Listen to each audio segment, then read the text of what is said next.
eternally. For those of you who don't know, Ken is an oceanographer, poet and linguist. He has 2 doctorates, one which was awarded for research on the tides of the Tamar estuary and the other on the historical phonology of Cornish language. He's noted as being the deviser of Canoic Cemen, an orthography, the way of writing Cornish language, which is based more on the Cornish Middle English phonology than the unified Cornish spelling system that came before this. He's actually published over 80 items relating to Celtic linguistics, including several dictionaries of Cornish. Are you responsible for the one that's online, Ken? That we can access the searching one? No. Okay. Explain everything. Oh, okay, thank you.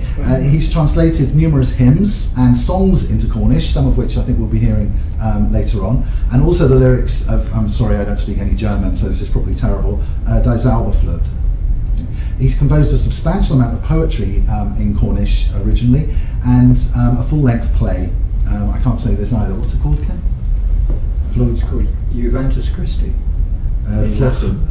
Flocholeth Christ. Flocholeth Christ in Cornish. Okay, thank you. In the style of the Ordinalia, the old Cornish plays. His bardic name is Profis Morti. Okay, thank you for that as well. Reflects one of his research interests in oceanography, the other being numeric modelling. He has over 50 publications in oceanography, including the textbook Tides for Marine Studies, just sold over 1,000 copies, so well done with that. Ken speaks Breton and French fluently, as well as English and Cornish, and he's the chairman of the Cornish Language Board, and you're responsible for the academic side of the Cornish... The research panel of the Academy. Yeah. The research panel of the Academy as well, yeah. So since taking early retirement from his post as Principal Lecturer in Ocean Science at the University of Plymouth, he's added Scottish country dancing and Japanese to his list of interests, and it also includes orienteering, singing, sailing and walking, so he's very active, and we're very, very happy to have you with us today. So please give a warm margin welcome to our speakers.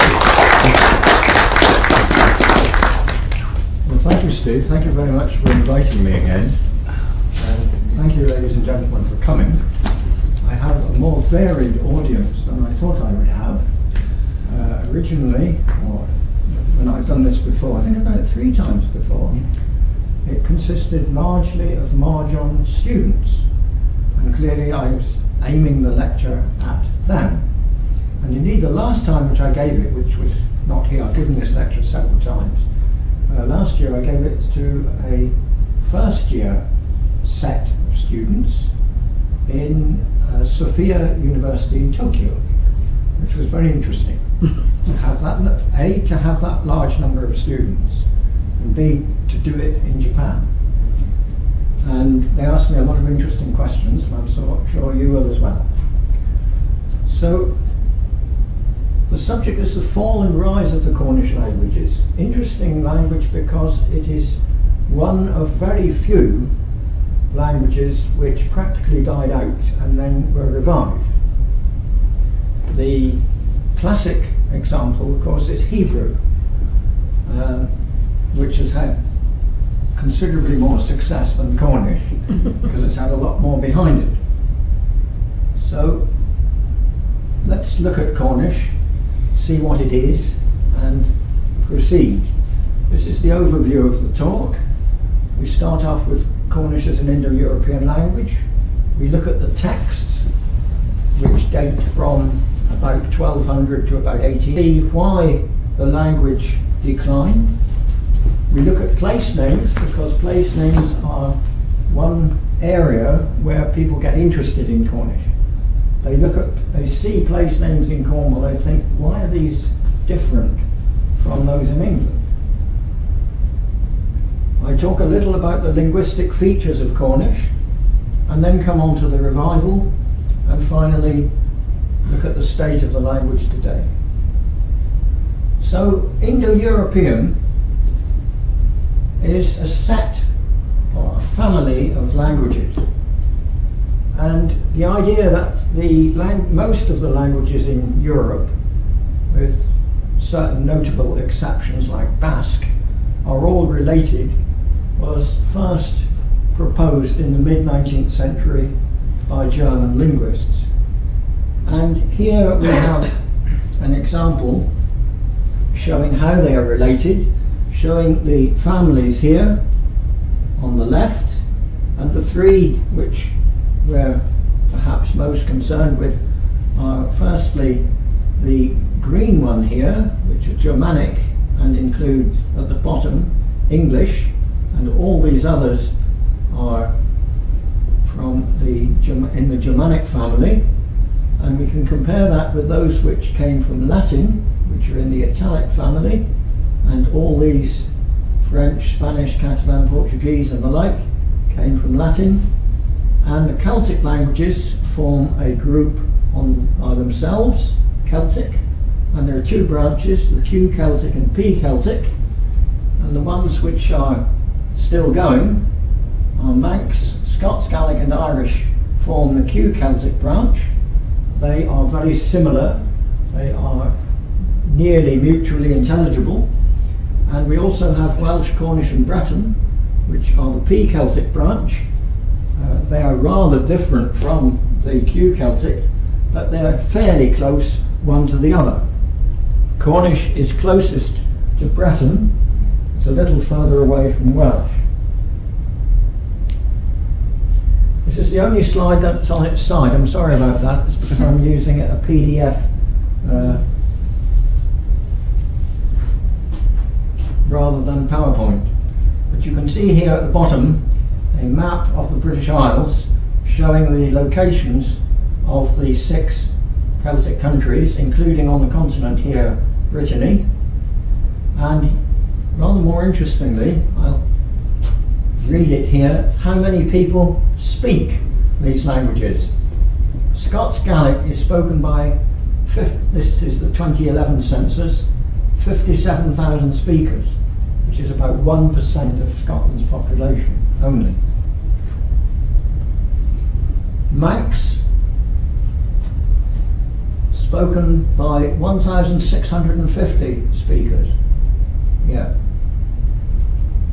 Irish Gaelic, 94,000, which is only 1.5% of the population of Ireland, quite small. Welsh is by far the strongest, over 500,000 Welsh speakers, nearly 20%. And they want to build that up to 50% by 2050. Breton has 210,000 in 2007. I should imagine there'll be fewer now because most of them are aged. 6.7% of the population. And Cornish, we don't know. We don't know how many people speak Cornish because the office of the Census Office has refused consistently to put the question on the census paper, do you speak Cornish? They have plenty of space to do this because the census paper for what they consider as England is the same as that for Wales, except that the Welsh have one question, or perhaps more than one, do you speak Welsh? And that does not appear for the census for England and Cornwall, but there's space for it. And we have been pressing that they make space for the census in 2021.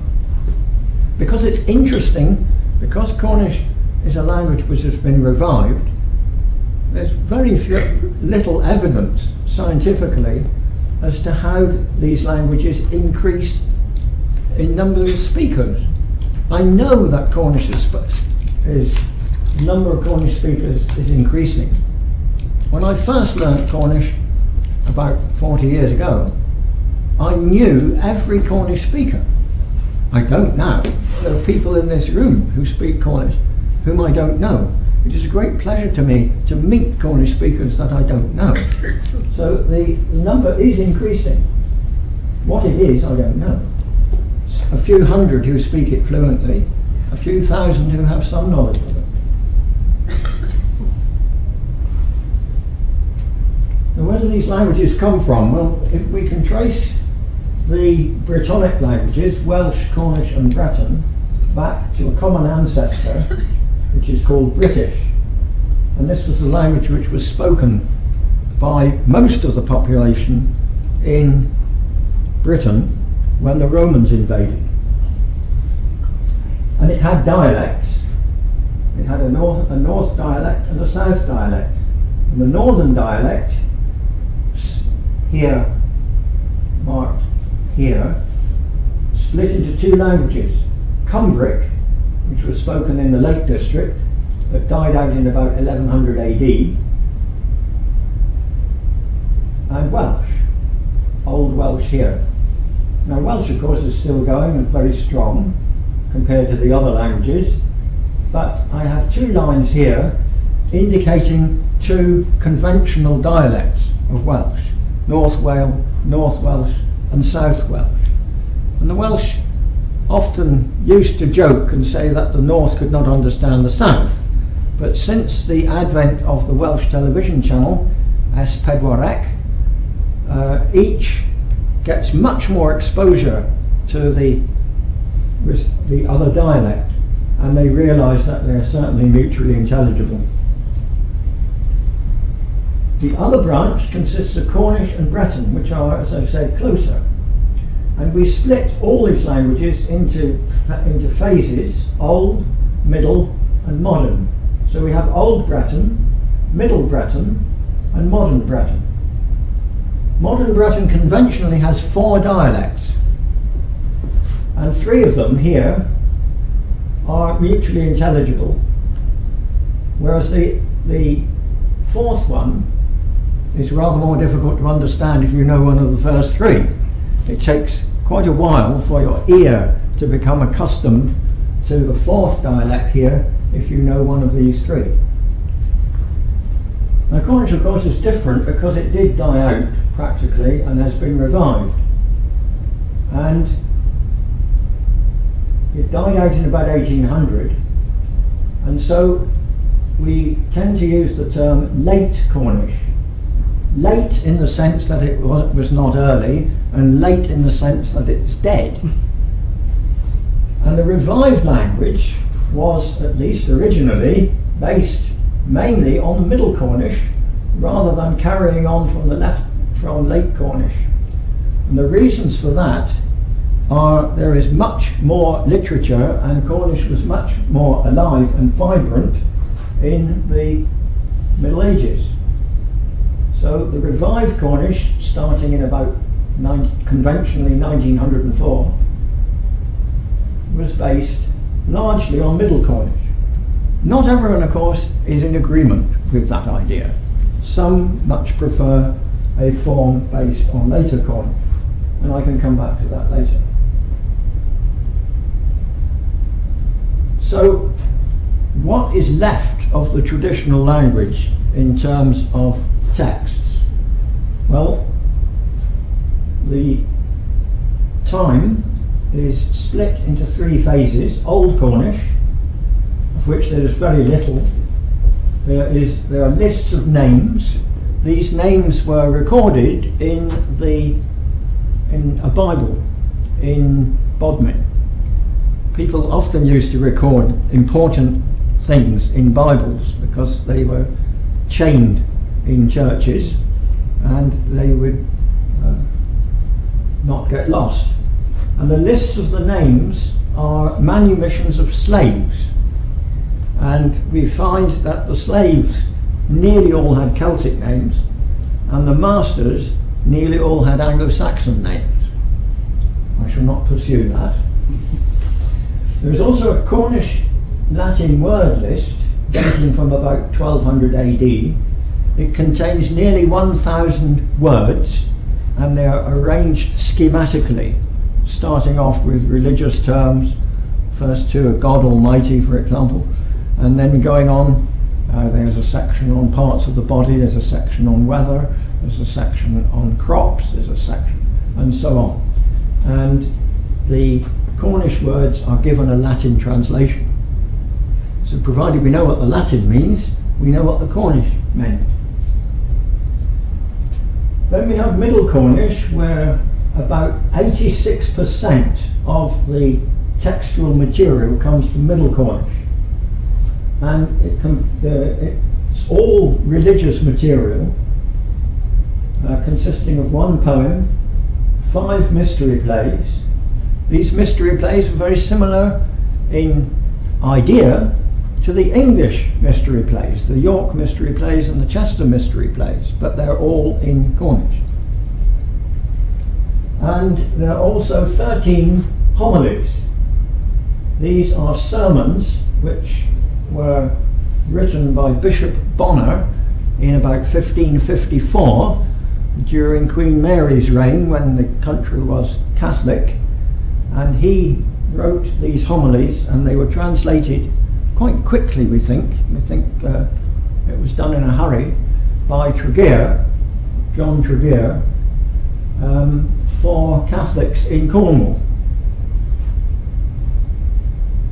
And then we have late Cornish, where there is just one mystery play. Even that sometimes is classified as Middle Cornish, but as far as the date was concerned, 1611, it lies within this time bracket. It was realised by a group called the Newlyn School, not the Newlyn School of Art, that's quite a different Newlyn School, in the 18th century, that Cornish was likely to disappear. And so they went about writing as many articles, poems, stories, letters, translated, made lists of words in order to preserve, at least in written form, the Cornish which was around at that time. I have only 2 lines from one mystery play. This mystery play is Bunan's Kay, that is the life of St. Kay. St. Kay obviously was the patron saint of Kay down near Truro. And this play was discovered in 1999 in Wales. Many of the Cornish manuscripts found their way to Wales because presumably people found them and thought, oh, this looks like Old Welsh, we'll send it to Wales. And this one was found in the papers of a professor in Wales. And very exciting to find a new major text in Cornish in 1999. It's not easy to read. As you can see, this is the handwriting. It is typical of about the 1560s, so the handwriting experts tell us. And it is a copy. We know it's a copy because the scribe at one point writes in Latin, 4 pages have been cut out of my exemplar and I cannot copy them. So the beginning of this play is missing, the middle 4 pages are missing, and the last few pages are also missing. But there is still nearly 3,000 lines of it, which is a lot to study. And here we have written out these lines. Meagerch barazo dres keel dres gwel dres prazo. And this is a sorceress speaking, and this is what it means. It's an interesting play because it has King Arthur in it. And that really excites the Arthurian supporters. It's part of the canon of Arthurian literature, if you like. This is something quite different. This is the last piece of Cornish that was ever written in 1776. I'll read a bit of it so you can hear what it may have sounded like. Blwch ddiw tregens y pam, therfi dyn brojec yn pasgas, Rig dasgi cronoac termin mevi mau. But it's the translation, what he's actually saying, which is quite poignant and remarkable. My age is 65. I'm a poor fisherman. I learnt Cornish at the time when I was a boy. I was at sea with my father and 5 more men in the boat. So this William Badinner was not a native Cornish speaker. He was a native English speaker, but he learnt Cornish from older men going to sea as a boy. I heard hardly one word of English spoken in the boat for a complete week. I have never seen a Cornish book. I learned Cornish going to sea with old men. There are no more than 4 or 5 in our village who can speak Cornish now, old people 80 years of age. Cornish is all forgotten by young people. It's pretty terrible, really, reading that. What would he have thought, however, to see that the language has actually been revived and there are people now speaking it? So I want to dwell on this decline of Cornish. Why did it decline? Why did it disappear nearly? Well, the first thing was the Protestant Reformation. Cornwall, like England for that matter, was Catholic in liturgy. Going to church, you would have the liturgy in Latin, Catholic liturgy, and the sermons in Cornish, for the most part, particularly in the West. And this would break links with Brittany. Up until the Reformation, Cornish and Breton were nearly mutually intelligible, and there was a lot of movement between the two. The legislation was passed to translate the Bible into both Welsh and Cornish, but only Welsh was carried out. It was carried out in 1584, before the King James Bible into English, though of course there was the Tyndale Bible in English. However, possibly the main reason was that English was seen as the language of social advancement. If you could speak English, you could get on. And here we have a stone commemorating the events of 1549. This is in Penrhyn. Hemagofhan col y golgi glasneth, and mernans a dilio a wascaliorium gernuic in uns a fendia ag a ffydd, yeth a devoso Celtic. And the translation underneath, this commemorates the loss of Glasney College. Now, Glasney College was a Catholic seat of learning which suffered the dissolution of the monasteries by Henry VIII. And it is believed it is where the medieval mystery plays were written. It's quite interesting now, of course, that the Glasney College is very close to the site of the combined universities at Tremoe. And it also says the death of thousands of Cornish patriots in defence of their faith, language and Celtic customs. This really was a tremendous blow to the language. So apparently the mystery plays were on occasion performed even after the Reformation. Up to 1620 there are records of them having been performed, and the last one, the creation of the world, dates from 1611. Then in 1676 we have two events which in a way are linked. The last sermon was preached in Cornish in that year, and it was the year of the death of the last Cornish monoglot. So after that, everyone knew English. So in a sense, there was no logical reason for the continued existence of Cornish. However, the Newlyn School that I've already mentioned saw that since everyone now knew English, there wasn't any particular reason for the continuation of Cornish. Then they set about recording as much Cornish as possible. And into their midst came Edward Hewitt, who was a polymath and Welsh speaker, but he learned all 6 Celtic languages. And he came to Cornwall. He also went to Brittany. In Brittany he was arrested as a spy and thrown into prison for 3 weeks. But he found that all the fellow prisoners were Breton speakers. So he had a whale of a time writing down and learning Breton from them. In Cornwall, he came to Cornwall in 1701 with some other recorders, some helpers, and he noted many, many words.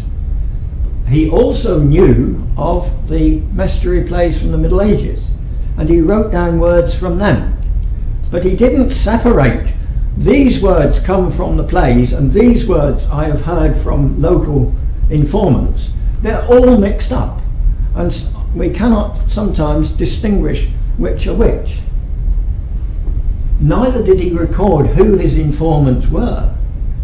Anyone doing dialectal research now has to do this. You may have seen in the press this month that there is an idea to reproduce or have update the English dialect survey, which was done in the 1950s, and various universities, Leeds, Exeter for example, are sending people out to record people speaking dialect, English dialect. And they have to say they have to choose their informants very carefully. They should have lived in the same place all the time, and probably have their forebears as well living in the same place. And they record their age and a bit of their experience. Edward Stewart didn't do any of that. He recorded it, but we don't know who his informants were. And then in 1777, we have the death of Dolly Pentreath, said to be the last native Cornish speaker. She knew English as well, but Cornish was her native language. There may have been others later, but she is traditionally the last. Now we also have an element not just in time, but also in space. And the language retreated from east to west, so that in 1300, for example, the boundary is here, and the panhandle here was settled by Saxon settlers. Only about 5% of the place names in this area are Cornish. And then gradually, Cornish retreated to the west. 1600 here, 1650, 1700, 1750, and then in about 1800 it flew off the cliffs like our national bird, the chough, which has also been restored to Cornwall, of course. And in Scilly, interestingly, Cornish died out earlier than on the mainland. It died out in about 1660. And the reason for that is thought to be there were so many wrecks on Scilly that when people were rescued from a watery grave, they sometimes stayed on Scilly and married their rescuers. So there was a lot of intermarrying with English speakers. But there is a tradition. The place names on Scilly, some of them, a lot of them, are Cornish. But we've had great difficulty in getting people on Scilly to recognise that Cornish is part of their heritage as well as the mainland.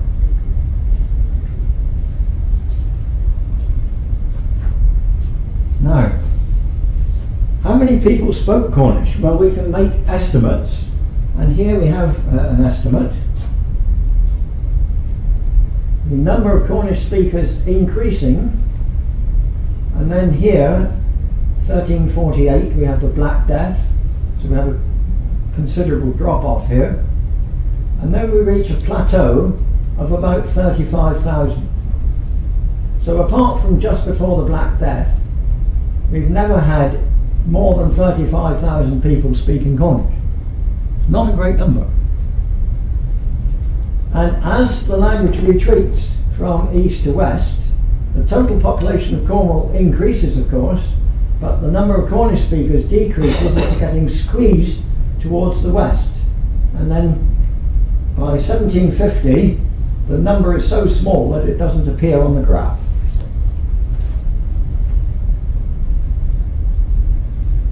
Well, how does the language die out? Well, it can die out. It can die out very quickly. It can die out in 75 years. Any language can be replaced by any other language in 75 years. Or any aspect of a language can be replaced by some other aspect in 75 years.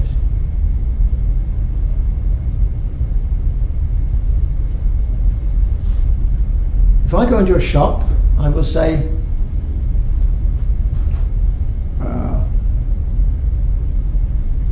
have you got something?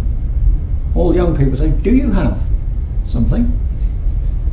This is a change in English which has occurred in my lifetime, influenced by America, of course. A whole language can change like that. And the one which I'm most familiar with is Breton. So we'll look at Breton. In 1900, at least in the west of Brittany, almost everyone spoke Breton. So if we take one generation, the great-grandparents spoke only Breton.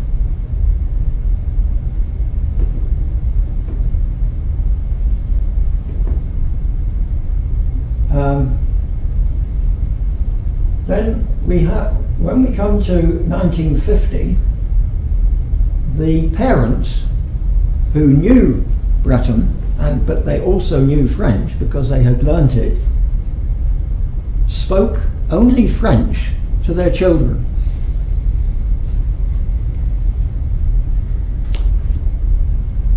So we then get children growing up who understand Breton, but they speak French. And then when they have children, they pass on only French to their children. So by the time we get to 2000, nearly all children in Brittany speak French, whereas in 1925, most of them in the West were speaking Breton. I can illustrate that with my wife. My wife is Breton, as many of you know, and she was in this generation when, in the 1950s, her parents, who were native Breton speakers, and their parents spoke only Breton, but they learnt French. My wife's parents learnt French at school. When my father-in-law went to school, he spoke only Breton. But he got told off if he spoke Breton at school. So he had to learn French. And then, when he had children, my wife and her brother and sister, they spoke only French to them. But they could understand Breton because the parents were using Breton as a language. If the parents didn't want the children to understand them, they would speak Breton. Of course, they did understand them. And then most people of my wife's generation did not speak Breton to their children. So it just dies out. Of course, in the case of my wife, she got interested in Breton. And so we spoke Breton to our children. So they speak Breton. And the same must have happened in Cornish. And you can date this. You can date the 1925 is about corresponds to about 1650. And eventually, by 1725, hardly anyone spoke Cornish. So it did persist, probably in families, in the far west, until about 1800. Right, I'll change the subject a little bit now and talk about place names, because people get interested in Cornish through place names. Most place names have two elements, but some have just one. These are places in Cornwall: Temple, Rock and Hat, with English place names. Some, K, I've already mentioned, it's a saint's name. Greek, down near Halford, is Cornish Greek, meaning a village. Hale is Hale, meaning an estuary. And Lou, where I now live, is Loch, meaning a lake. It's the same word as Scottish loch. But most places have two elements. So, for example, in English, Oxford and Cambridge. And we have a lot of other places with forward as well. Dartford, Bedford, so on, so on. And one in Cornwall, Hessenford. Hessenford is an interesting name. people didn't realise what it meant for a long time, but it is an old English name. The Hessen means witches, of the witches. German Hexen. It means the ford of the witches, but it's an English name. And here, alongside Cambridge, we have Uxbridge, Stockbridge, Cowbridge, and a couple in Cornwall, Sladesbridge and Newbridge. We are all used to that. In those English place names, the first element describes the second. Oxford is a ford where oxen crossed, we presume. Cambridge is a bridge over the River Cam. So the second element is a generic, and the first element is qualifying the generic. And the qualifier is usually stressed and the generic usually unstressed. Oxford, Cambridge. You don't say Oxford or Cambridge. That would sound strange. Okay. Now in Cornish we can have two names with two elements as well. And you choose the same elements, bridge and ford. Bridge is pons, comes from the Latin pontem, because the Romans built much better bridges than the Celts. There must have been a Celtic word for bridge before, but I don't know what it is. And ford is ris. And when we look at names containing these two elements in Cornish, we notice that they're the other way round.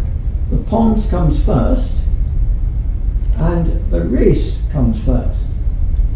And here are some examples in Cornwall. So in Cornish place names, it's the first element that's the generic, the second element is the qualifier. But as in English, you stress the qualifier to say what sort of ford is it, what sort of bridge is it, because they're the other way round. So the stress in Cornish names is the other way round. So, some Cornish name. Penryn. Not Penryn, it's Penryn, as we know. But beware, I heard this morning, and I hear quite often people called Penrose, called Penrose, but it's not, it's Penrose, because it's the end of a promontory.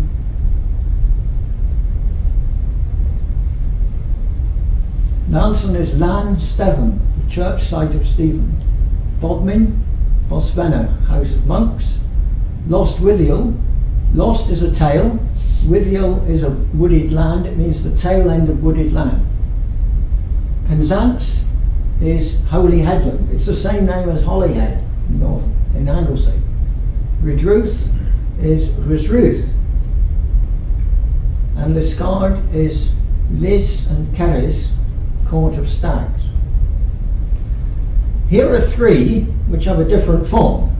These all have stress, have the qualifier second, but Camborne is the other way around for some reason, and Truro, curiously meaning triple boiling.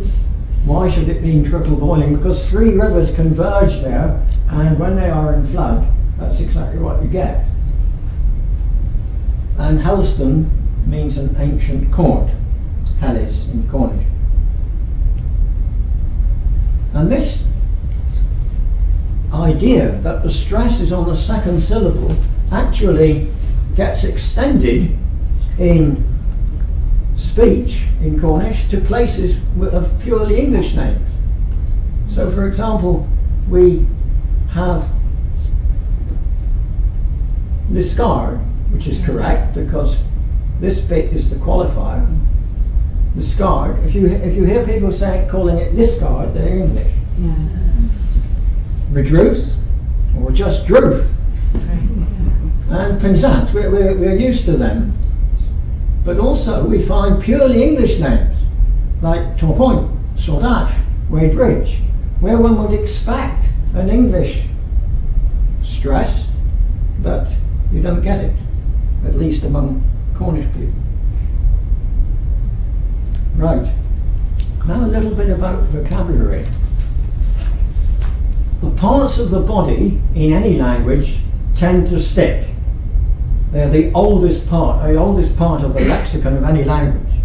So it's not surprising that we find in Cornish the words for parts of the body here are very similar to those in the sister languages, Welsh and Breton. So if you know some Welsh or Breton, you will recognise that these are very similar. Pen for head, blew for hair, schools, shoulder, brech for arm, troes for foot. But interestingly, in Welsh the usual word for hand is llaw, and in Breton it's dorn. But in Cornish you find both of those in the text. And in Welsh the word for leg is coes, and in Breton it's gar, and in Cornish you find both. This one only once, but you do find it, coes and gar. Interesting. Quite a lot of words borrowed from Latin, particularly religious words, but also the words for the days of the week, which you see are borrowed from Latin, and they're very similar in all three languages, as you can see. But Cornish also borrows words from English, as one might expect. And here we have examples of some very common words in Cornish borrowed from English. So I'm going to ask you, I ought to ask you stuff before, but I'll ask you now, what is the difference between this set of words, the left-hand set, and the right-hand set?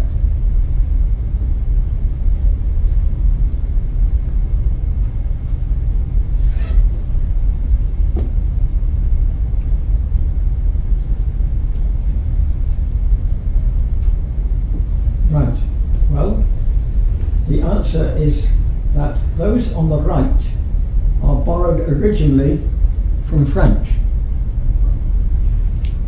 You can see these in French would be danser, hélas, grâce, loyal, certain, and sûr in modern French. Whereas these are borrowed from Old English. So Cornish has words from each original source. And if you're into phonetics, then here we have the sounds of Cornish and of Middle English. And you can see that the number of sounds in Cornish appears to be fewer than those in English. But in Cornish we have two sounds which did not occur in Middle English, at least not in later Middle English, and these are the U sound and the sound. They both occur in French and German, but clearly people learning Cornish have to firstly realise that there are sounds in Cornish that cannot be represented in English, and they have to learn how to make these sounds if they don't know French or German. And the consonants also are interesting, because here we have the set of consonants, and Cornish has far more consonants than English. In particular, there is a difference in Cornish between one M and two M's, and you don't get that in English. M, N, L and R, you can have different forms. For example, prena with one N means to buy, plenna with two N's means to bar a door, put a bar in front of it to lock it. So you have to be very careful whether you've got one N or two N's in Cornish. We also find that these phonemes, ch, sh and j, did not exist in Old Cornish. They were borrowed from English, so there were words which came in. into Cornish from English, and sounds also which came in. A little bit about word order. Linguists like to try to classify languages by the order of words in a statement.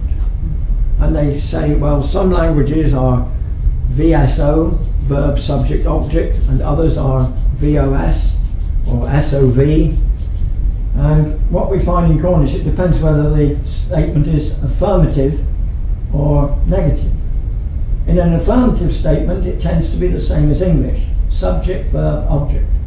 And gath, subject, whale, verb, and lagozan, object. The cat sees the mouse. But if you want to say the cat does not see the mouse, then it is ni whale, not sees, and gath, and lagozan. Yeah, you've got to get your head around that. It gets much more complicated. So it's not easy to classify Cornish as an SVO or VSO because it depends whether you're talking about a negative or an affirmative statement. Right, enough linguistics. Let's come on to the 19th century. The 19th century is very interesting because it's the time that Cornish is asleep until it's woken up like Sleeping Beauty by Henry Jenner. So we have two things going on in the 19th century. We have people who knew bits of Cornish, the Lord's Prayer, the Creed, various sayings, they could count in Cornish. There were people counting in Cornish even into the 20th century. But at the same time, we have people starting to think about reviving it. We have the German philologists expressing an interest in Cornish.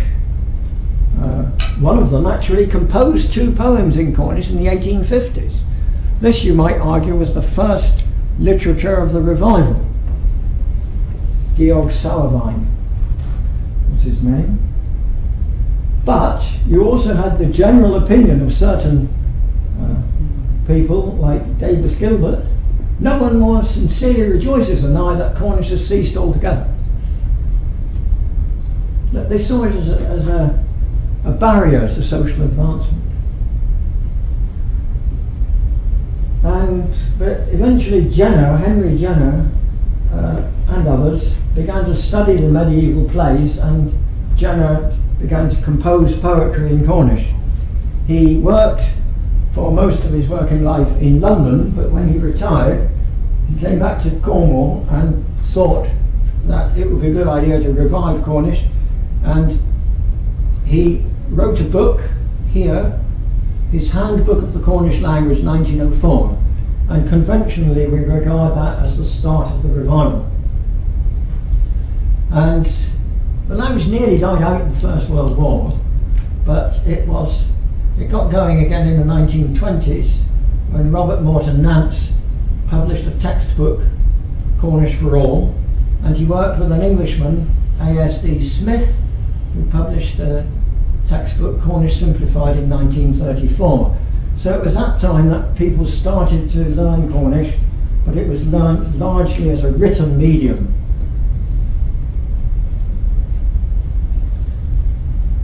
Now I'll say a little bit about the orthography of Cornish. You might think that the question was, if you have a language which died out, how do we know that we're speaking it correctly? And that indeed is a pertinent question which interested me. But what gets people much more annoyed is, are we writing it properly? And different people have different ideas as to how it should be written. Even during the traditional language, there were many different ways in which Cornish was written. And these were copied by people in more recent times. Jenner used a kind of mixture of middle and late forms. Nance tended to reject late Cornish and concentrate entirely on middle Cornish. Then in 1986, Canuet Kemming was introduced by myself, and this linked the spelling to the sounds much more closely because I had studied the sounds. It is a morphophonemic spelling. But not everyone accepted it. Nicholas Williams produced his own version, and Everson et al. Produced another one. And since 2008 we have had a standard written form which is phonetic rather than morphophonemic and political rather than linguistic. So here are some milestones in the revival of Cornish. The Cornish Language Board, of which I am the chairman, was formed in 1967 to oversee the development of Cornish.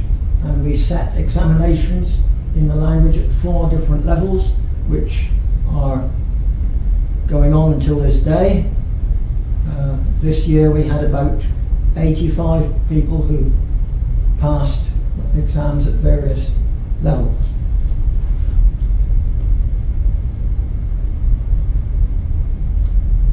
Cornish in 2003 was recognised under Part 2 of the European Charter, and this gave it quite a boost. It gave it some official recognition. And the translation of the Bible started in about 1996 and has now been completed. This was done by a team of translators, a few of which knew languages from the Bible. The coordinator, for example, knew Hebrew, Aramaic, Arabic, as well as Cornish, and Greek, so they were able to translate from the original languages straight into Cornish. Other people who did not know those languages had to proceed on a more circuitous route, but it is now complete. Not published as a book, it's online at the moment, or will be very soon. Right. We now come on to a song in Cornish. People write songs in Cornish, and people also translate songs in Cornish. This is something which interests me, translating popular songs into Cornish. And this one was written by Tanya Britton in Lou, all about rowing, as you can see. And perhaps Steve will play this one. Any staff? That some time ago, and it presented some interesting problems. The Cornish speakers here will know that the word for yesterday is de, and it doesn't really fit 3 syllables, so I had to seek another word, which I chose Sir the Briggs formally. And another problem of interest was the text includes internal rhymes. Praga faith in scorn, meaning one. Praga edrek learn, me a yearn. So I had to get those in as well. But it runs pretty well. And that was sung by Matthew Clark, not by me. Right. Well, I'm approaching the end. I'll sum up. What is negative about the current state of Cornish? Well, it's spoken by a very small percentage of the population. It would help if we could teach it much more in schools. We've tried to do this for decades, but there are problems. We have had a GCSE in Cornish, and then the board will turn around and say, oh, you've only got 6 pupils, or however many this year. You need at least 700. That applies not only to Cornish but many other subjects as well. Even though the Cornish Language Board have said, we will do all the work, all we want the exam board to do is rubber stamp it. We will do it all properly. But no, we haven't got one at the moment. So at the moment, it's just restricted to a few schools as a supplementary subject, out of hours, after school. The presence of Cornish in the media remains weak. You can see some in magazines, token Cornish, a little on the radio, 1 column in the newspaper. Now, where we do score is on the internet. As you'll see, the positive I've already mentioned the number of Cornish speakers has quadrupled during the last 30 years.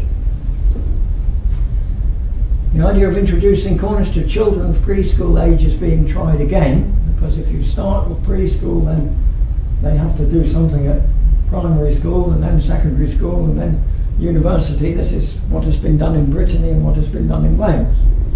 Not easy, because the number of people who want their children to have some sort of Cornish education is small, and Cornwall is not very big, it's very long. And so how do you might have to have at least 2 schools because of the problem of getting the children to school. One area where you will see a great advance is all new signs for names of streets must be bilingual. And at the moment, about 19% of all the streets in Cornwall, it's about 1,900 of the 10,000, have bilingual signage now. So, if a sign becomes old or dirty, then and it's replaced, then it will be replaced bilingually. And I'm on a panel whose job is to find the best form for best translation of the names. And you will also find Cornish increasingly on the internet. I show here the website of the language board, and also cairnewegvote.com, which is Matthew Clark's website, where he now gone into film. It actually films people talking Cornish, does interviewing and films. So I will stop there, ladies and gentlemen, and invite any questions. Thank you very much. Ken, can I just ask you one thing? I've never heard before that truro meant 3 boiling. What's the Cornish bit that means the boiling? Well, if we look back at the original spellings, we get 3 beru, B-E-R-V or B-I-U, from beru to boil. Yeah. So, well, of course, not everyone agrees with that. No, I've seen Oliver Paddle doesn't agree with I've it. seen it meaning other things, Yes. but nobody really knows. But Andrew Breeze, who is a well-known canticist, always clashing with Oliver Paddle, he put this forward, and having seen truro after heavy rain, where you get all the covers to the sewer pipes pushed off and water spouting up into the streets, I think triple boiling is a very good description. Thank you. Yes. Yeah, Francesca. Yeah. Sorry, but with an hour and a half parking, and that's kind of it for some people. Thank you very much for coming. Thank you. Right. Well, I hope to see you all at the power service. Indeed. No. Yeah, that's my next job in the Cornish language, is to lead the carol service at St. Ede Methodist Chapel. If the Cornish, if I attend a Cornish class, is the Cornish that you you said there were a couple of branches of translation for it, like it sort of branched off. Are most of the people that now speak it, are they speaking the version of it that you put together, or the version? It depends which class you go to. It depends which. Yeah, yes, but there's very Is little difference. Yeah. It's just a question of the spelling of a few words. Okay. Yeah, this is a problem which affects all small languages, Norwegian in particular. About every 25 years they revise Norwegian spelling, and there are 2 forms of Norwegian. And some people they're both official, but there are problems there, and there have been problems with Cornish as well. There have been problems because, having been lost in fact for 100 years, and people have different ideas as to how it should be revived, particularly how it should be spelled. Right, this might be a stupid question, but there's a place in West Cornwall called Ding Dong, and you go there, there's a signpost for it, but there's nothing there, and you kind of drive round and go back to the signpost. What does it mean? Well, it's a mine. Oh, is it a mine? It's a mine, So I told you it's yeah. a stupid question. I don't know how much of the mine remains on the surface. Probably Not a very lot, little I if you There's a weren't able to find signpost it. and you just Yeah. go round and you Right. go back to where you were. And Yeah. Okay. What? Well, I would imagine That's that most of the surface buildings and so on disappeared, yeah. so Okay. that it's all underground. So you're going to say anything? I'm sorry, which one? Sorry. Yeah. No, Me. lady behind you was first. In terms of Kemen, what are the advantages over the standard written form? What would you say would be advantages? Well, linguistically, I think there are very few, but then I'm biased because I made up Kemen. So why would you promote that one over the one that's currently taught at schools nowadays? The idea, I don't know if anyone knows this, the idea of introducing a so-called standard written form was to try to resolve the spelling wars. And that has had some success in the sense that the number of people learning Cornish has increased considerably since the apparent wars have at least stopped or gone on. To deal with that, originally when it was introduced in 2008, the proposal was it would be revised every 5 years to check on that, because it was introduced in a great hurry without considering various things. And in 2013 there was a revision, and in 2018 there was supposed to be one, and they cancelled it. They said no, we'll keep everything as it is because people don't want it to be changed. But for me, as a linguist, it is more important that it be right. Yeah. I cannot abide having mistakes in it, so I'm constantly saying, can we just correct these mistakes? Only two major mistakes. Can we correct them? And if so, then I would be look on it much more favourably. Okay, so the question that arises then, if the mistakes are based on our understanding of Middle or Late Cornish phonetic or allophonic variation, which is probably what it is, right? Then what are the modern speakers actually saying in terms of the phonetics? Because the phonemic spelling system would be quite clear, but actually we wouldn't know precisely necessarily what the phonetics or the allophonic variation of some of those phonemes would be. And anyway, over 500 years they would have changed, like they have in English. For example, the dark L allophone of L, okay, which 400 or 500 years ago probably didn't exist. Everybody had clear L. Yeah. So these things change anyway. And so, I mean, A, is that one of the reasons why it doesn't kind of matter? And B, what are the people now speaking in terms of their allophonic variation? Are they just actually bringing their English allophonic variation into their Cornish, like I do when I speak Italian, for example? It sounds like an Englishman speaking Italian, for example. That was just a off the cuff thing. Well, practically everyone has to learn Cornish by reading it.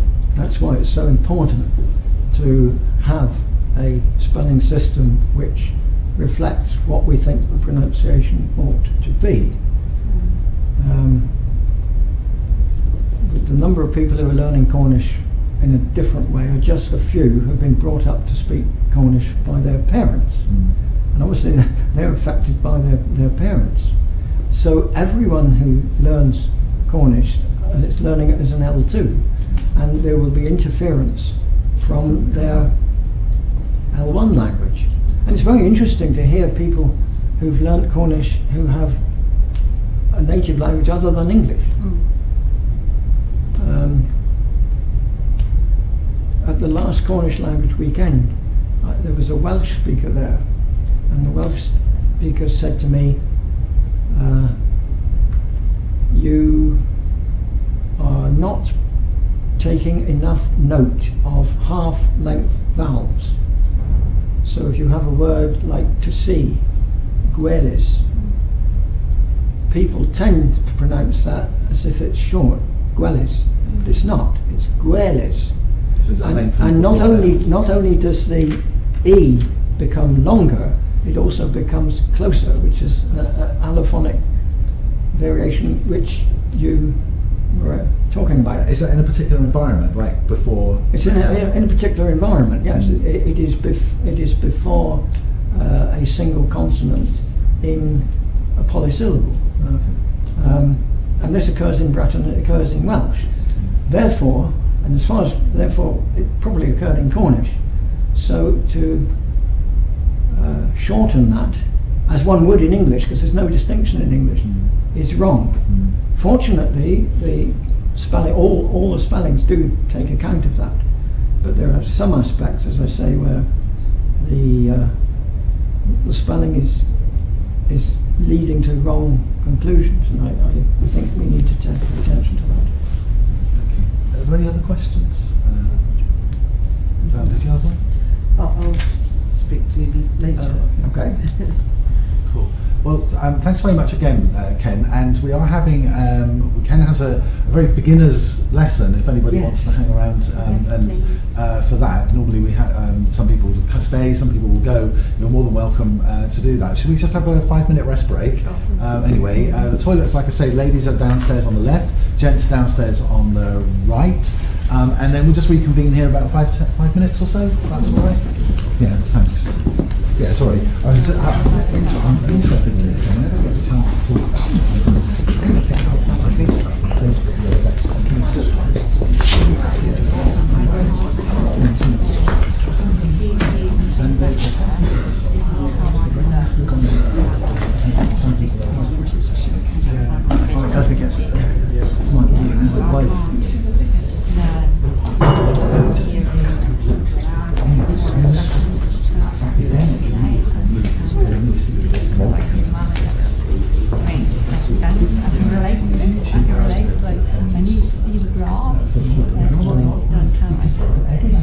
starting off in Indo-European languages and then subdivided theirs. Yes, I need systems, I need systems, you know.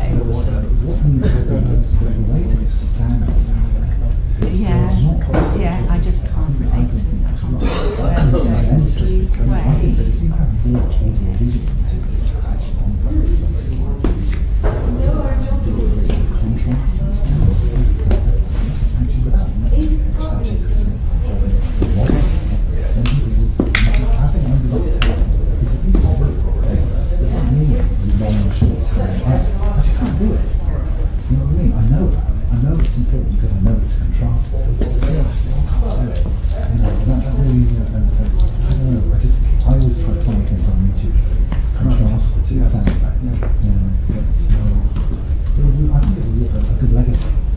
It's very interesting how some people have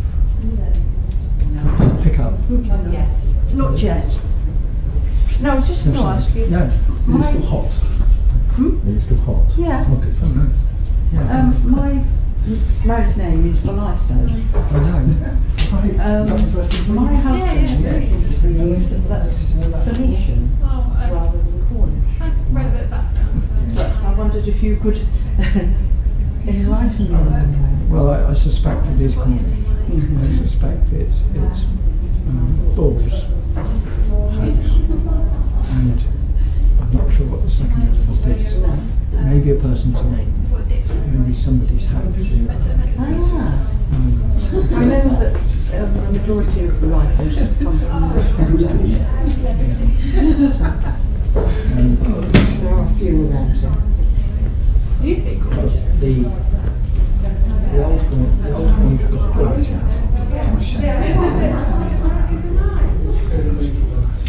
It's Borden,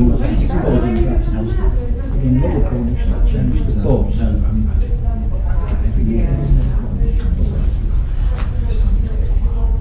Now, if you had Bull, that's the first name I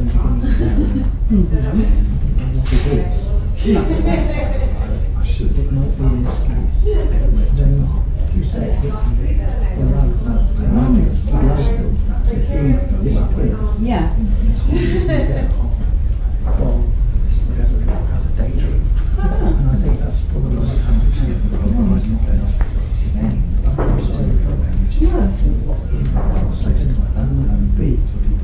I suspect it's somebody's There was house. some anyway that And was there. That was the like name of the person is things like life, though, whatever life it was originally.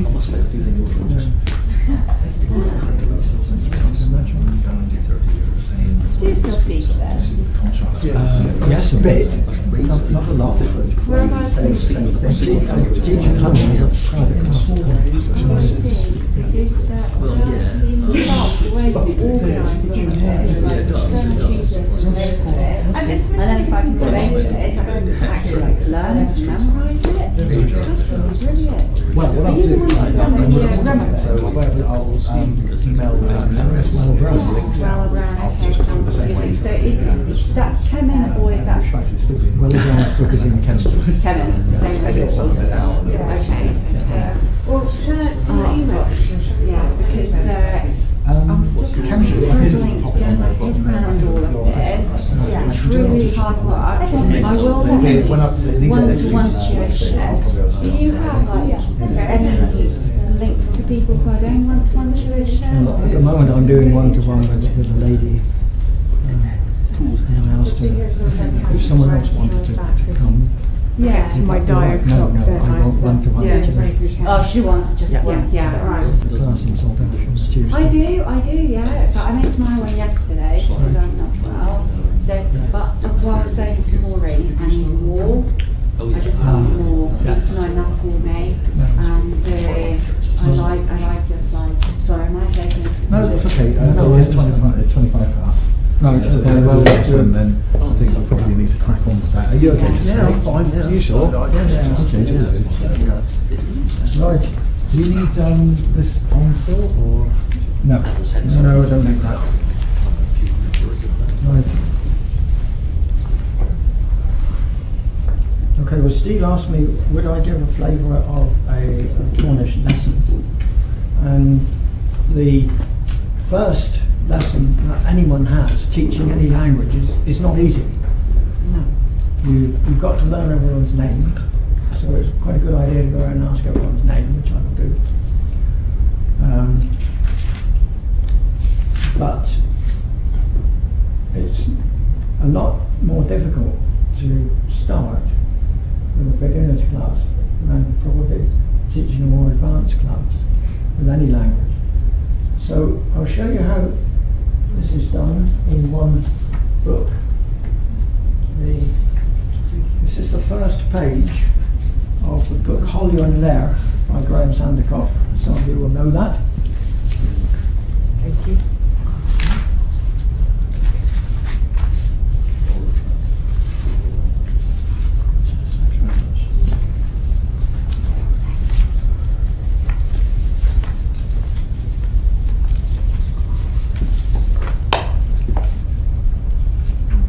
You all right there, got enough?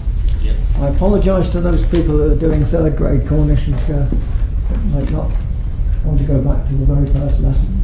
But, we'll see how this is done. This is the first page, and it starts off by asking people who they are. Pew or Sid? Who are you? Pew or Sid? Pew, same order as English. Pew is who, horse are you, and a C is emphatic. Who are you? You are C. Pointing. You will excuse my pointing because I may want to ask you all who you are, you see, and I shall have to learn everybody's name. It's another problem for teachers in first class. So, we have here Jennifer, who asks the fellow on her left, on her right, Pew or C? And he replies, Johan V. I'm John. Now there you have an interesting contrast straight away. If you ask someone in English, who are you? And John replies, I'm John. It's not the same order. It's John am I in Cornish.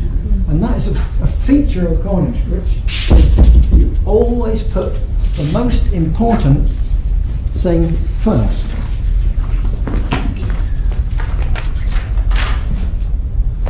The of course, you could say in English, who are you? Mary. But you wouldn't say, Mary am I. You could do, it's not wrong, but it's unnatural. If you make it a full sentence, you've got to turn it round. So English is more difficult than Cornish, even though we're more used to it. Right. So let's go round. Pure C Francesca. or V? Or of V? Or V? Francesca or V? Right. Pure C? Bethany of the. Right. Bethany or V? Pure C? Steve of it. Right. Pure C? Kevin of it. Kevin or V? Okay. Pure C? Vesna of it. Right. Pure C? Val of it. Pure C? Trish of V. Sarah, pure C? Thomas of me. Madame, pure C?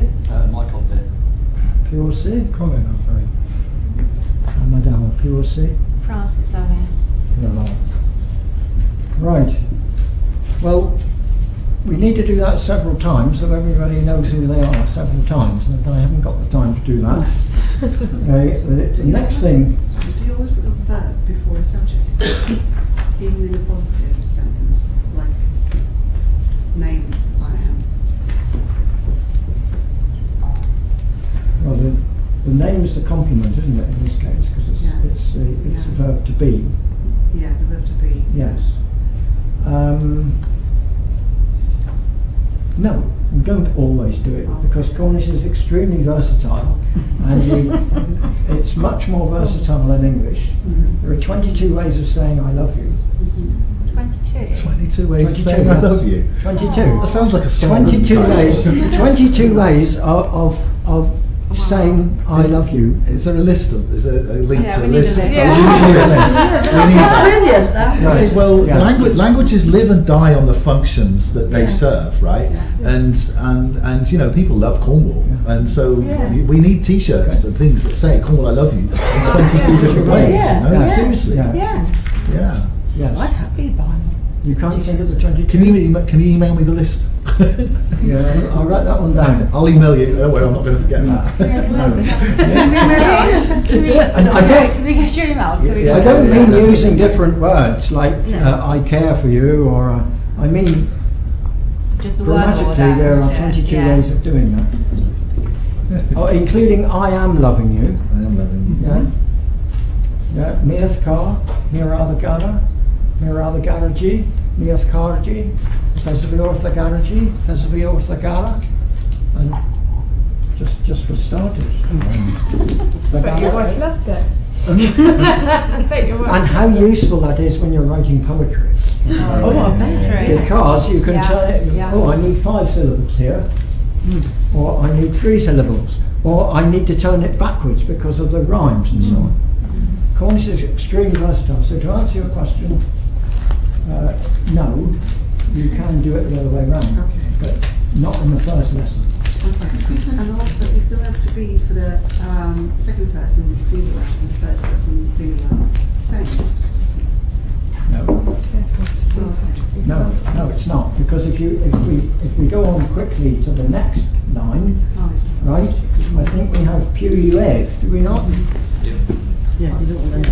Yes. Puev, Yes. okay? So the Yeah. So changes. first singular is ov, Of. I am. Os. The second singular, Os. os, thou art. And the third is eu, eu. Or he and she. Yeah. And then, of course, we have to distinguish he or she. How very useful it is if you have men and women in the class. It gets difficult if you have just one gender in the class because you then have to start producing pictures of the other gender. Puev. Okay? So, once we've all learned our respective names, we can then go on to puev. And the same puev, Mihailiuev. He is Michael. Okay. And for a lady, you he. It strikes people as odd straight away that he actually means she, but you very soon get used to it. You he. Maria, you he. Right? So we have maybe 20 minutes of doing that until people get used to it.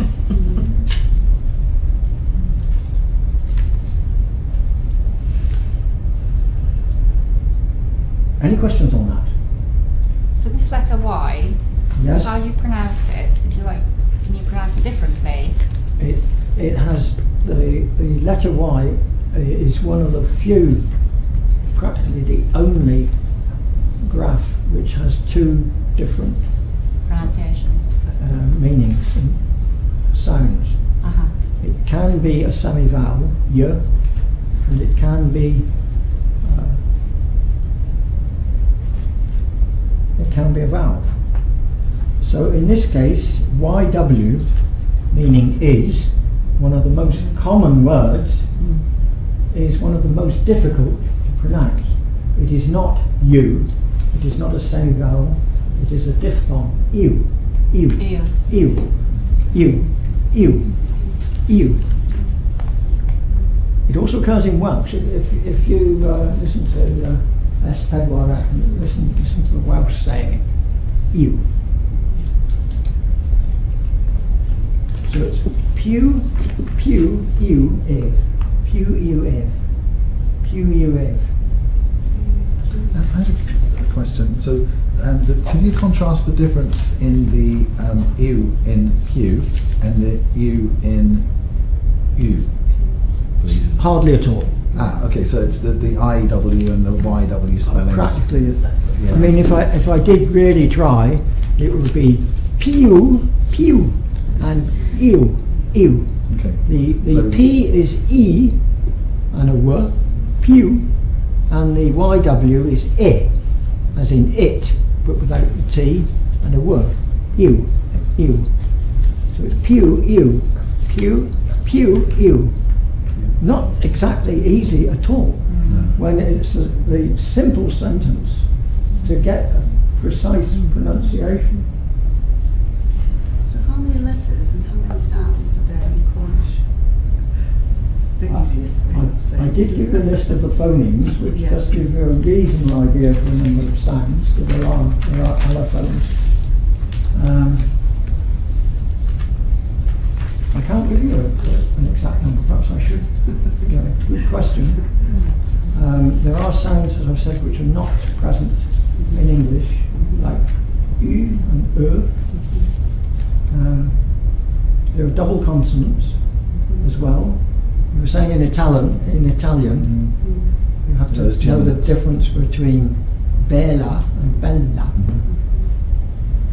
But we have the same in Japanese, which is quite interesting. You have to be very careful in Japanese because Oh, my One- Japanese one- speaker is gone, actually. Yeah. She's not here. one word with one N, I forget which it is, means a nun, and if you put two N's in it, it means a masseuse. But also Japanese Yes. stress is very important as well. Stress, Japanese changes. That's going to make it into my second semester. Stress, rising or falling sound. The stress of sound makes a difference as well. It does, Yeah. but that is not so important as say in Chinese. Not They penny. couldn't understand me when I said it because my stress was all over the place. So they laughed at me. Yeah, I went to Japan last year and I had no difficulty in them understanding me understanding them. No. Right, let's look at section 2. Osterlohen. Are you happy? And here we have another emphasizing word to os, not the si, but ta. Osterlohen. Are you happy? Os, happy is lohen, and the answer will be oh, I am. Because in Cornish, as in Welsh and Breton, originally at least, there were no words for yes and no. They would always repeat the verb. So, Osterlohen, the answer is ov. Ov means I am.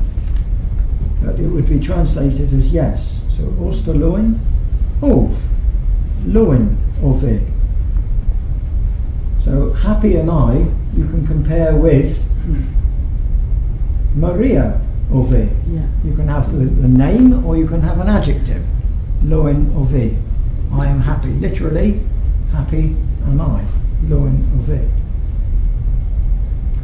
So, I'm going to ask people, are you happy? You better be, because we haven't done the negative. No, we'll do the negative. We'll do the negative, then you can say you're not. Right? So, I am not is nagol. Nagol, means of the loen. Literally, no. Nagol, means of the not am I happy. Takes a lot of getting your head around different orders, doesn't it? Nagol, means of the loen.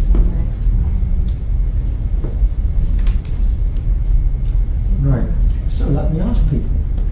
Osterlohen. Of, Lowen, of the. Purda. Purda? Very good. Purda. Osterlohen?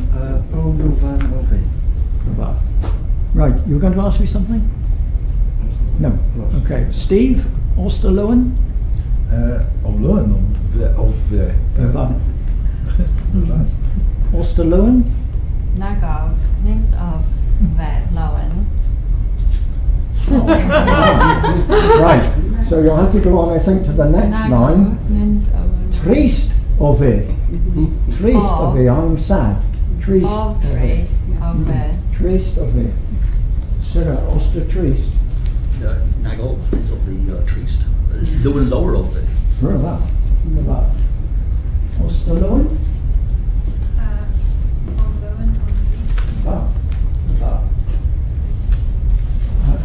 Osterlohen? Of, Lowen, of the. Okay. Sorry, can I ask you something? So Please how do. come we've got two different forms for you in the first section and in the second? Yes. Why is there a difference? Because there is a difference in stress. This is something which isn't generally realised, even by Cornish teachers. Right.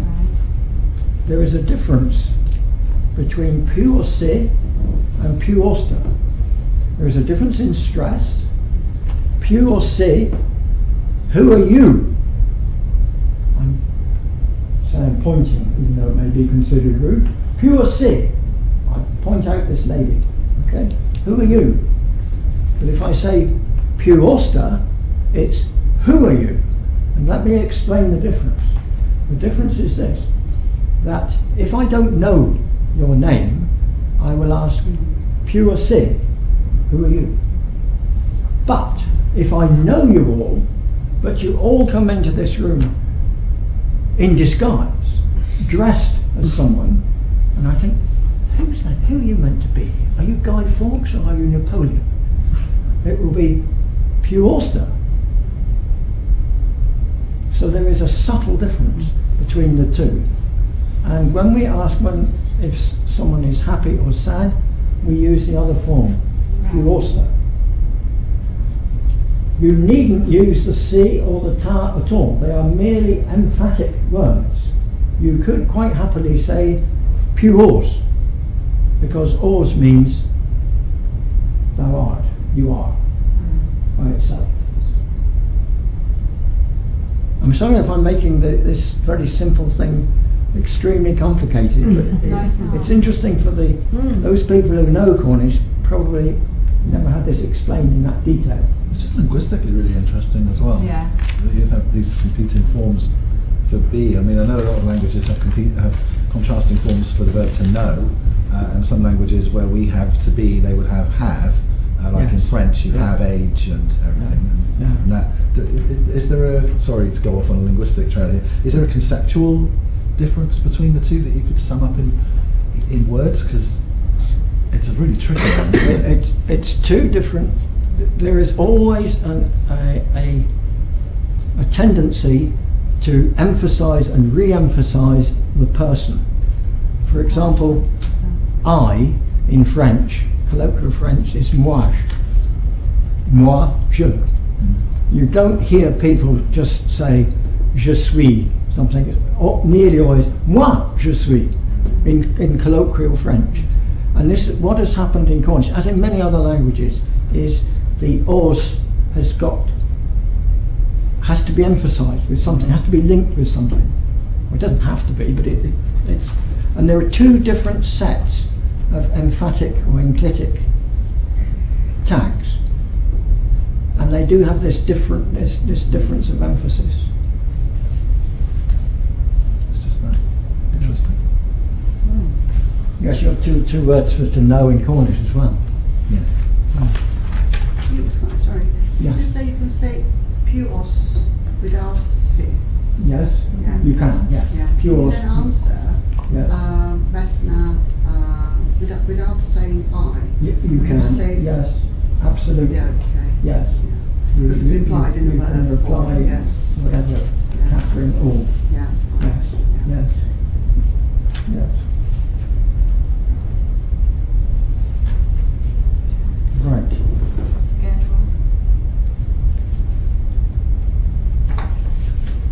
I think I would like to go on to the next page. If we're limited in time. Because Steve asked me to do a Christmas flavour to this. So, Hence my jazzy Christmas themed waistcoat, by the way. It's a special outing.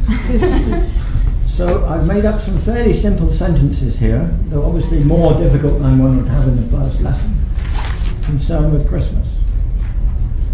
So the first one is Ima, Nadelik, or Tors. So I'll get you to say this, okay? Ima, Nadelik, or Tors. And it means Christmas is coming. But the actual literal translation there in small print is Ima, there is. Nadelik, Christmas. O Tors is income. The O, when you have a present participle, the in Cornish, which is O, comes before the verbal stem. Wow. Right? And the obvious next sentence has to be the goose is getting fat. I just thought I would put that in. Ima and wolf o teuhe. Should we say that? Ima and wolf o teuhe. Same construction. Right. What do you do at Christmas time? Pandra reuch the breeze Nadelik. Pandra reuch the breeze Nadelik. And that's the plural form of to do. So it's I'm asking a number of people. So is Happy Christmas something like, can I combine Nadelik and Lowen? And You say can. Nadelik Lowen? Nadelik Lowen. I don't know why I haven't put that here. Actually. Nadelik Lowen you see very frequently, yes. So the D is pronounced similarly to in Welsh. Nadelik, yes. When you've got DHE, it's similar to. Oh, the DH is pronounced similarly to Welsh DD, yes. It's a sign which occurs in English as the, or thither. But you'd be surprised, or perhaps you wouldn't, at the number of people who, monoglot English people, who do not realise that you can spell a particular sound a different way. They think that there's only one way to spell sounds, and that's like English, as English is spelled. And so they say, often get people say to me, oh, I'd like to learn a song in Cornish, so that's fine, I will help you with that. Can we have it written phonetically? By which they don't mean can we have it written in the International Phonetic Alphabet, which I'm quite happy to do. What they mean is, can you write it as if it were English? Yeah. And the answer is no, because there are sounds in So that's why I asked if it was Yeah. like in Welsh. It's like in Welsh, yes. We use DH to have the sounded Yeah. the. Do you know where the word Nadelic comes from? Yes, it comes from Latin natalicium. Yeah. I'm not That's how So it comes out as Welsh Nadolig, Okay. Breton Nadelic, Irish Nolig. I'm not sure how you pronounce that in Irish. So it's to do with natal then. It's to do with natal, Yes, yes. it's birth. Exactly. Yes, that's where it comes from. Why is there apostrophe here? Is something contracted? Yes, it's contracted from pandra a. Pandra means what thing, and do you do is areuch. So if you had it in full, it would be pandra areuch, but you don't really want to have pandra a. So you drop one of the a's and it's written pandra. Is there any kind of like rule to contraction of this nature? Or do you have to learn them by heart? I have not seen them specifically written out anywhere. It's something I perhaps ought to look into.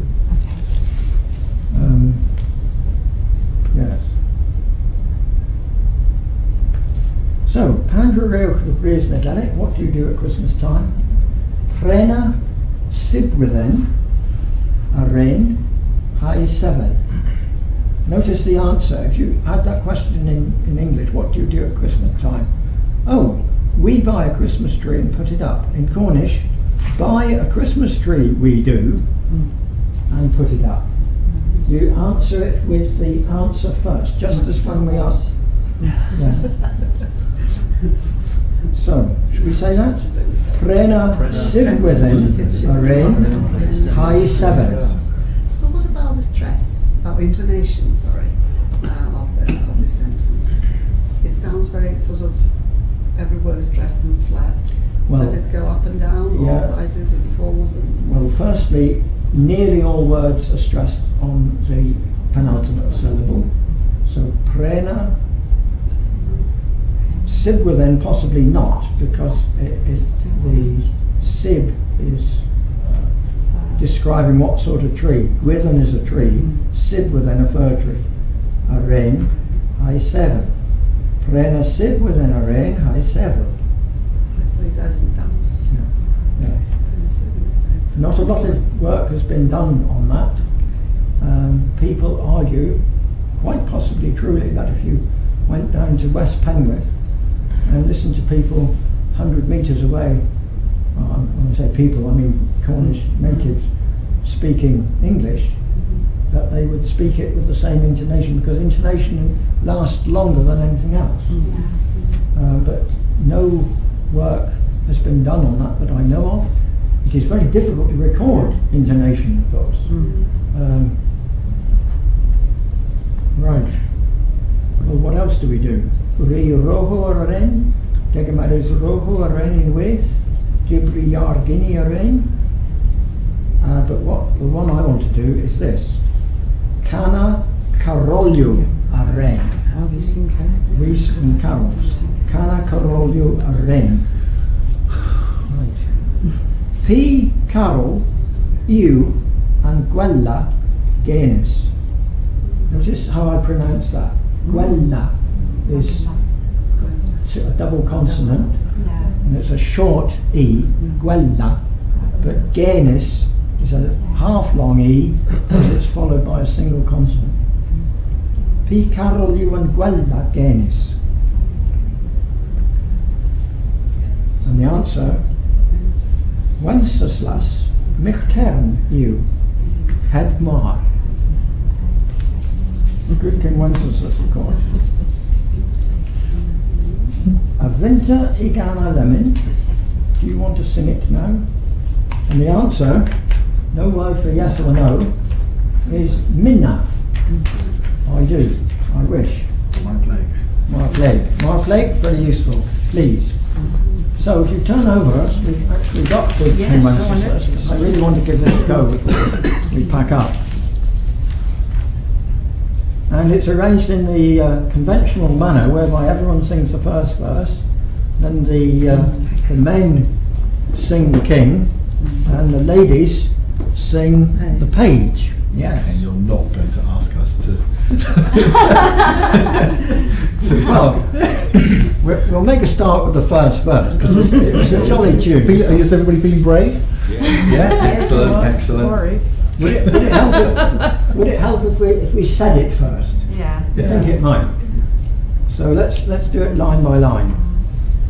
Wenceslas Michtern Atho. Wenceslas Michtern Atho. Neb the Zigol Steven.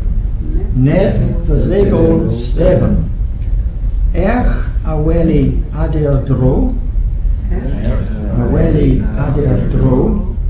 Down Hagwir Haleven. Down, not down, down Hagwir Haleven. I can't remember what all these mean. I don't know the original song. Oh dear. Oh, right. Wenceslas sit down on the feast of Right. when the snow lay round about, deep in Christmas. Okay. Right, we shone the moon that night, though the frost was cruel. I think it'd be better just to put the English here rather than the 5 verses. When a poor man came in sight, gathering winter fuel. Right, let's translate the Cornish backwards to see how good it is. Right? Wenceslas Michtern is Wenceslas King. Yeah. Because that's the order which you should put it in. Although it was, Wenceslas King it was, Neb the Zigol Stephen, who, at the feast of Stephen, Aweli Adir Dro, snow saw all around, Down, deep, Hagwirch, Gwirch is virgin, it's untouched. Yeah. Yeah? 11, smooth. Golo Lor, light of the moon. Oh, splan. Splan is a good word. You all ought to know splan. It means brilliant. Splan. It's an explanation. Splan you. I like that. Splan. Yeah. So, Golo Lor, the light of the moon, or splan, was bright in Norse, in the night. Rewi tin kin hrusa. Rewi is to freeze, tin sharply. So to freeze sharply, though it had frozen sharply, frozen. Pan ryk den. When did a man Bohosek poor come? When did a man poor come? So when a poor man came. Eza o Cornusa, who was gathering fuel. There was a single verb to gather fuel in Cornusa.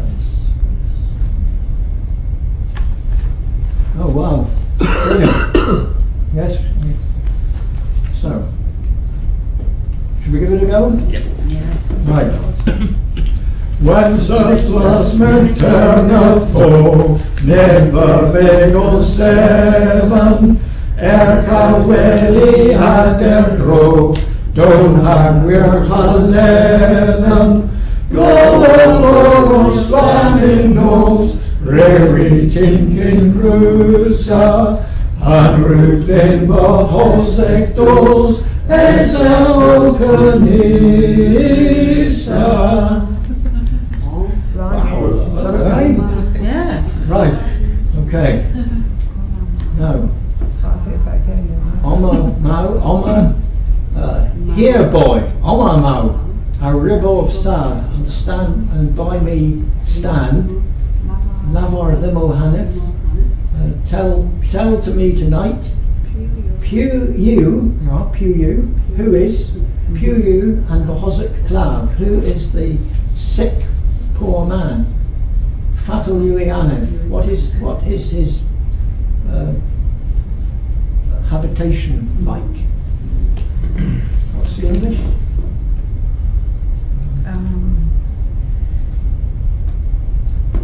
Goes out the window.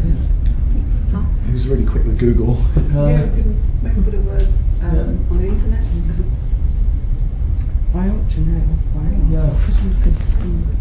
Hither boy, isn't it? Hither boy and stand by me, if thou knowst it telling, who yonder peasant who is he, where and what his dwelling. Yes. Yes.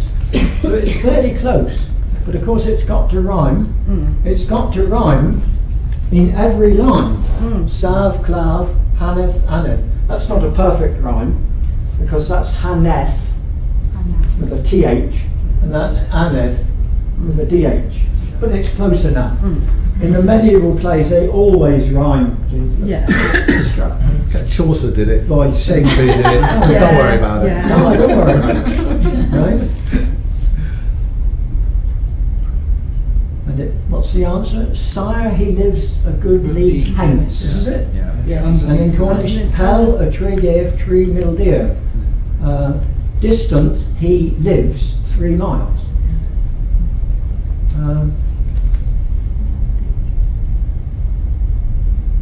Underneath the mountain? Yes. Underneath the mountain, yes. In Cornish, Golis iu then mena. At the foot it is of the to the mountain. Fast against the forest fence. In Cornish, straight against, right up against the fence of the tall oaks, right? And there's no tall oaks in English, but later, Scroll if down. you'd like to scroll down,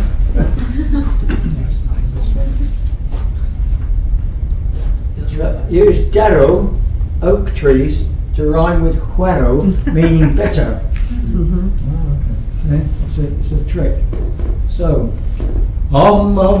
haremo sav, lavardemo haneth, piuian wafos and clav, fatal uianeth, pelletrig 3 mil deer, goles juven mena, festorth keandero here, riban fentanena.